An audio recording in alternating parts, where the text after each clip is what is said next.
Senhor presidente, eu venho aqui para fazer uso desse momento por dois motivos. Primeiro, quero fazer leitura de um requerimento que hoje apresentei aqui na Assembleia, um requerimento solicitando informações sobre o cronograma de chamada referente ao concurso público de provas e títulos da SAD-SED.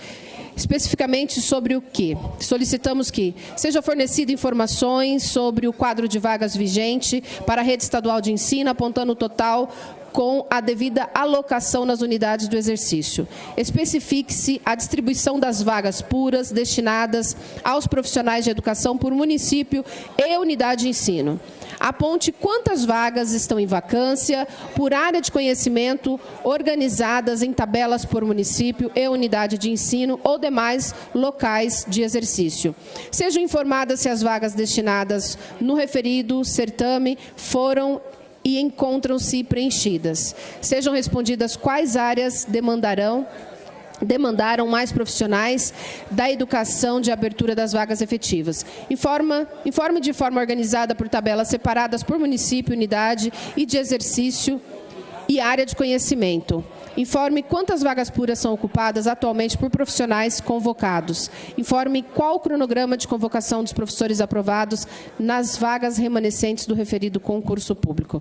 Nós estamos finalizando o ano letivo, inicia-se o ano de 2025 e as dúvidas sobre a chamada de concurso, elas são importantes, tanto para quem está nas vagas contratado, porque pode chegar algum professor efetivo e ocupar essa vaga, e isso demanda a desorganização da vida pessoal de quem está contratado, mas também quem está aguardando essas vagas precisa saber em que momento serão chamados, como estão essas vagas, e a gente precisa garantir o maior número de professores efetivos, uma vez que na rede estadual a gente conta aí com quase 50% do corpo docente é contratado, né? Então, mesmo a gente tendo chamado nos concursos, a quantidade de vagas ainda é muito grande, isso preocupa, a gente precisa atender.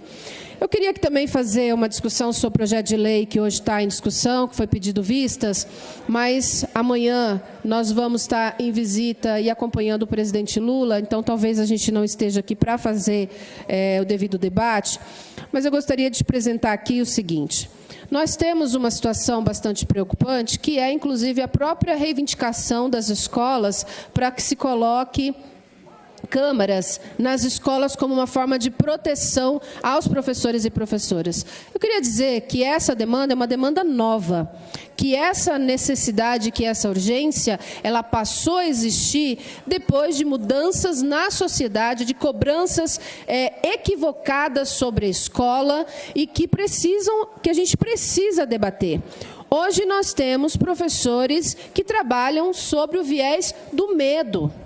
Nós temos uma quantidade enorme da categoria que sofre de transtornos mentais, de depressão, de ansiedade e que trabalha sobre a situação de medo. E esse medo é um medo provocado por organizações políticas que passaram a dizer que a escola trabalha de forma equivocada. Há um conceito equivocado de que a escola deve se atentar somente aos conteúdos relacionados ao componente curricular. Nós precisamos compreender que a escola é o momento em que estudantes permanecem todos os dias e que tem muito mais contato na escola do que, às vezes, com a própria família. A escola também é um lugar onde se constrói relações. A escola também é um lugar onde a gente identifica as violências que as crianças sofrem, inclusive as violências das próprias famílias. É na escola que a gente identifica as crianças que são vítimas de violência sexual. É na escola que a gente faz os encaminhamentos necessários de muitas crianças com algumas doenças, com deficiências, com dificuldades. Portanto, a escola não é esse lugar quadrado em que apenas se pode falar sobre o conteúdo específico do que se trata ali. A escola é um lugar onde tem relações humanas e nós precisamos debater a humanização do processo e do processo educacional. Não se faz educação sem humanizar as relações. Não se faz educação sem humanizar a categoria, os professores e também os alunos. E um processo de humanização se faz no diálogo, no processo de escuta. Portanto, professores e professoras precisam ser pessoas da confiança dos alunos. Mas, na atual conjuntura, depois de um grande movimento que se intitulou Escola Sem Partido e que nós o chamava de mordaça para as escolas, desse movimento que passa a dizer que a escola não pode debater assuntos polêmicos com os alunos, nós passamos a ter um movimento contrário em que dá um superempoderamento a estudantes e que massacram muitas vezes os professores. Nós temos professores hoje que têm medo de dar aula, que estão com medo de abordar conteúdos, inclusive conteúdos obrigatórios, como na aula de história, como na aula de geografia, mas também na aula de ciência sobre o corpo humano, porque as professoras têm medo de ser filmada, de ser gravada. Um projeto de lei que autoriza câmeras com áudio e vídeo dentro da sala de aula vai interferir diretamente no contexto da educação. E se hoje as professoras já têm medo de dar aula no seu conteúdo, elas passam a ser também vigiadas de outra forma. Hoje, as escolas e os professores estão defendendo câmeras na sala de aula sem áudio e apenas com vídeo, para se proteger, porque diante de um modelo político que se apresentou às escolas, hoje os professores, que às vezes precisam ser mais duros, aqueles professores das disciplinas onde os alunos têm mais dificuldade, esses professores passaram a ser vítimas também de denúncias equivocadas de assédio, denúncias equivocadas de trabalhos que os professores estão desenvolvendo, como uma forma, inclusive, de um superpoder dos alunos em relação aos professores.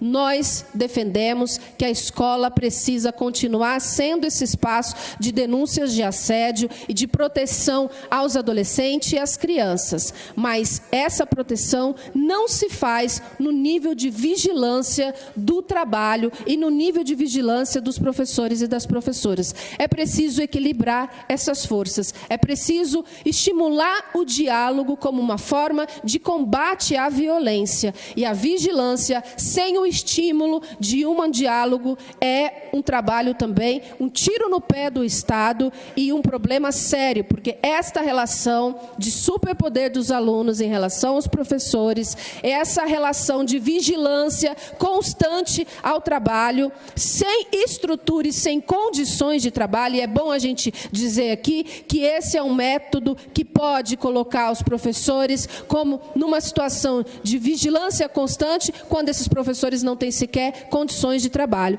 Essa metodologia é uma metodologia equivocada e que vai trazer danos à educação. Mato Grosso do Sul apresenta um dos piores índices na educação, e isso não é à toa. Isso é porque nós não temos uma política adequada, porque nós não temos a capacidade de dialogar com quem está lá na base. Nós perdemos a capacidade de dialogar com os professores, com os alunos. E esse modelo de vigilância é uma prova da incompetência do Estado, que não consegue gerir suas próprias deficiências e quer responsabilizar os trabalhadores e trabalhadoras pela sua própria incompetência. Então, esse projeto de lei é um projeto de lei equivocado, na minha opinião, um projeto de lei que não responde à necessidade da educação, um projeto de lei que pode piorar e muito a relação nas escolas e piorar e muito também o desenvolvimento educacional. Portanto, se nós queremos educação de qualidade, é preciso ampliar o debate e não a fiscalização do trabalho de quem está na escola. Obrigada.